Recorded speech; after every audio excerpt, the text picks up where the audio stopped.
Jeudi 11 mars les amis, salut à tous, j'espère que vous êtes en forme ou que vous soyez bienvenus comme d'habitude à la maison dans mon petit bureau pour ce point média. Qualification du Paris Saint-Germain face au Barça pour les quarts de finale de la Ligue des Champions, un but partout au Parc des Princes, 5-2 au total sur les deux confrontations avec au cœur de cet affrontement un héros, Keylor Navas, le gardien du Paris Saint-Germain qui est à la une de toute la presse internationale, vous pouvez l'imaginer, très belle une de nos confrères de l'équipe. Le Messi, c'est Navas, bien évidemment, il est là Lionel Messi à la une de réconforté par son compatriote Di Maria. L'orgueil ne suffit pas. Malheureusement, le Barça était bon dans ce match. Mieux qu'au match aller. D'ailleurs, regardez, la presse catalane le souligne avec les honneurs à la une identique de Sport et de Mundo Deportivo. Pour autant, ce penalty manqué là par Lionel Messi face à Navas, pour Messi, 105 penalties sous le maillot du Barça, 23 manqués, 23 sur 105. Et si j'élargis au FC Barcelone et que sur cette saison, sachez que le Barça a tenté 15 penalties cette année, 6 manqués, 6 sur 15, c'est tout de même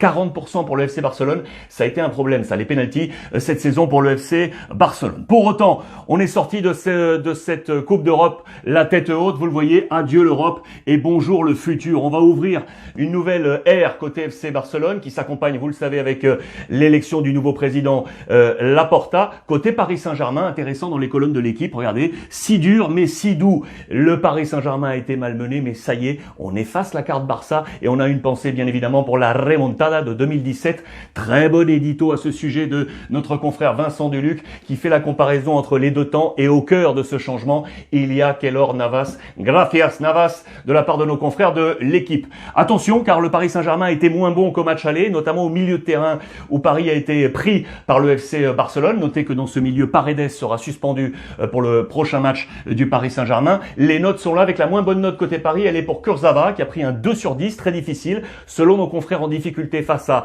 Serginho Dest et fautif sur le penalty tenté par Lionel Messi. Côté FC Barcelone, la moins bonne note selon l'équipe, elle est pour Ousmane Dembélé avec un 4 sur 10, très actif, physiquement en forme, mais un manque de précision sur les occasions. D'ailleurs, regardez dans les colonnes de Sport, c'est également lui qui a la moins bonne note avec un 6 sur 10 ici, 6 également pour Antoine Griezmann, mais c'est Clément Lenglet surtout qui est visé avec ce 5 sur 10 ici. Le Barça, 9 pénaltys contre le Barça cette saison, fautif, 4 fois sur 9, Clément Lenglet. 4 fois sur 9. Voilà pourquoi, une nouvelle fois, il est visé le français. Quelques informations sur ce FC Barcelone.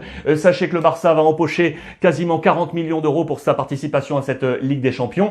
38,25 pour être exact. Mais manque les 10,5 du passage en quart de finale. Moins 10,5 pour le FC Barcelone. L'anglais, je vous l'ai dit, visé. Voici les temps de passage du Barça dans cette Ligue des Champions depuis le titre de 2015. Éliminé en quart par l'Atlético, quart par la Juve, quart par Rome, demi-finale par Liverpool, quart par le Bayern Munich et donc huitième par le Paris Saint-Germain. Notez que depuis le titre de 2015, il y a eu en tout 12 matchs à élimination directe pour le Barça, 6 victoires, 6 défaites. 6 victoires, 6 défaites, 6 qualifications et 6 éliminations. Voilà pour être exact, 50% précisément pour le FC Barcelone depuis le titre de 2015. Dans l'organigramme et le travail du Barça, on voit pour demain matin, je vous en avais parlé hier, Jordi Cruyff, le fils de Johan Cruyff, qui est actif du côté de la Chine, devrait être le nouveau directeur sportif. Je vous en avais parlé de la part de Laporta. On est en ce moment même en discussion entre le Barça et le club chinois pour pouvoir libérer Cruyff et qu'il soit avec son compatriote Ronald Koeman pour fabriquer le nouveau Barça. On a manqué d'efficacité devant,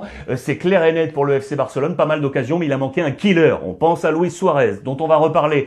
Pour être un killer, vous le savez que Koeman venait de paille, son compatriote également de l'Olympique lyonnais, mais vraisemblablement, on est autour d'une négociation avec le Kun Agüero, l'Argentin qui est libre sous les couleurs de Manchester City. Il est l'objectif premier du FC Barcelone. Qualifié donc Paris, qualifié Liverpool. Également pour rejoindre Porto et le Borussia Dortmund en quart de finale. Liverpool qui s'est imposé face à Leipzig 2-0 avec Mo Salah. Les rugissements des rouges, ça y est de nouveau, parce que le club, vous le savez, avec Liverpool est en difficulté en Première Ligue. Une Première Ligue où Manchester City hier s'est imposé 5-2 face à Southampton. Voilà qui fait du bien également à la formation de Pep Guardiola qui reprend ses points d'avance. Plus 14 sur Manchester United. En parlant d'United, information ici dont je voulais vous parler. Attention, on est dans la révolution de l'organigramme sportif de Manchester United. Ça fait 2 ans et demi que United cherche les hommes forts de son organigramme sportif. Ça y est, c'est trouvé. Voici ces nouveaux hommes forts. Au centre, c'est l'exécutif vice-chairman qui était en train de chercher depuis 2 ans et demi, Ed Woodward. Il est attaqué par les fans depuis un bon moment. Pourquoi? Parce que depuis que Alex Ferguson est parti en 2013, Manchester United a lâché 1 billion de livres. En France, ça nous donne autour du milliard d'euros. Pourquoi? Pour que des échecs au nombre de titres glanés par Manchester United. Du coup, critique, et du coup, ça y est, on a trouvé l'organigramme. Voici les 2 nouveaux visages forts, le directeur du football, John Murtough, qui sera autour d'Ole Gunnar Solskjaer, plus le directeur technique, Darren Fletcher, des noms qui résonnent côté Manchester United, qui ce soir, les amis, joue en Ligue Europa. Tiens, face à l'AC Milan, c'est dans les colonnes de la Gazzetta dello Sport, match très attendu pour les Diables. Composition d'équipe ici, je vous ai absolument tout grossi parce qu'il y a pas mal d'absents des 2 côtés. Côté Manchester United, notez bien, De Gea, Pogba, Mata absent, Van de Beek, Rashford ou encore Jones, ils sont 6. Côté Milan, ils sont 7. Écoutez bien, le français Hernandez, Benacer, Mandzukic, Çalhanoğlu, Rebic, Ibrahimovic, bien évidemment, et le petit Maldini. Voici ses compositions d'équipe probables. Match ce soir, affaire à suivre dans ce match de Ligue Europa entre United et l'AC Milan. Que se passe-t-il avec Cristiano Ronaldo? Je vous en ai parlé hier avec des titres difficiles, de tromperie, de trahison. Regardez ce qui se passe à la une de toute la presse. On nous dit que Cristiano Ronaldo est peut-être désormais un poids pour la Juve. Les tifosi sont très partagés sur l'avenir de Cristiano Ronaldo. Il est arrivé il y a 3 ans, éliminé en quart face à l'Ajax, éliminé en 8e face à Lyon, éliminé en 8e face à Porto. Il est venu pour ça, Cristiano. Il était venu pour la Ligue des Champions. C'est pour l'instant un échec et du coup, on parle de refondation de la Juve autour des jeunes avec De Ligt ou encore Chiesa, mais ce serait sans Cristiano Ronaldo qui serait devenu un poids pour la Juve. Attention, en page intérieure,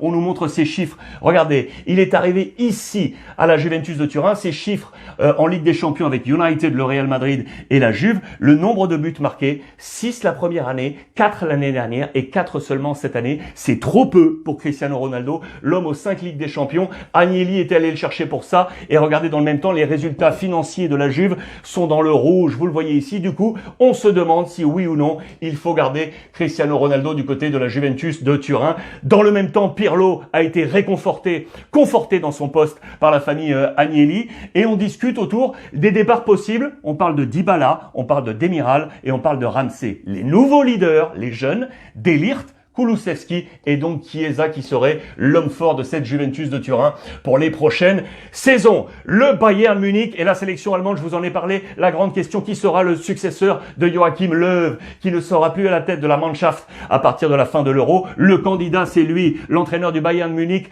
Hansi Flick, et qui pour le remplacer? Eh bien, regardez bien, ce serait Nagelsmann, l'actuel coach de Leipzig à la bataille pour le titre. Il s'entend très bien avec Salihamidzic, le directeur sportif. On est en train de switcher côté Allemagne. Je vous rappelle que l'Atlético Madrid jouait hier un match dans l'ombre de la Ligue des Champions, mais ultra important.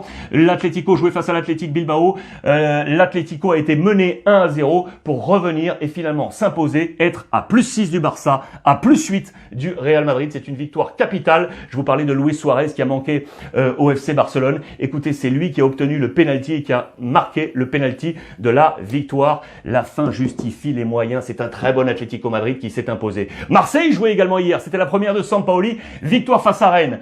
1-0. Une victoire éolie parce qu'on est encore convalescent du côté de l'Olympique de Marseille. Mais Marseille est 6e de ce championnat de Ligue 1. Une victoire qui fait du bien également dans les colonnes de la Provence. Le premier miracle avec notamment comme illustration Cuisance qui 7 mois après son arrivée marque enfin un but qui va faire du bien. Peut-être un nouveau départ pour lui. Marseille relancer peut-être les amis. Je voulais terminer avec cette image parce qu'on a ce parfum de Ligue des Champions. Rendez-vous compte, plus de Messi, plus de Cristiano. C'est la première fois depuis 2006 qu'en quart de finale, ces deux hommes ne seront pas là. En 2006, Messi était blessé avec Barcelone et Cristiano avec Manchester était déjà éliminé de la Ligue des Champions. Ces petites histoires, vous le savez, qui font la grande histoire du football. Les amis, merci une nouvelle fois de nous avoir accompagnés. Merci de votre fidélité. On échange via le hashtag Ruiz Club et comme tous les jours, n'oubliez pas, profitez des vôtres.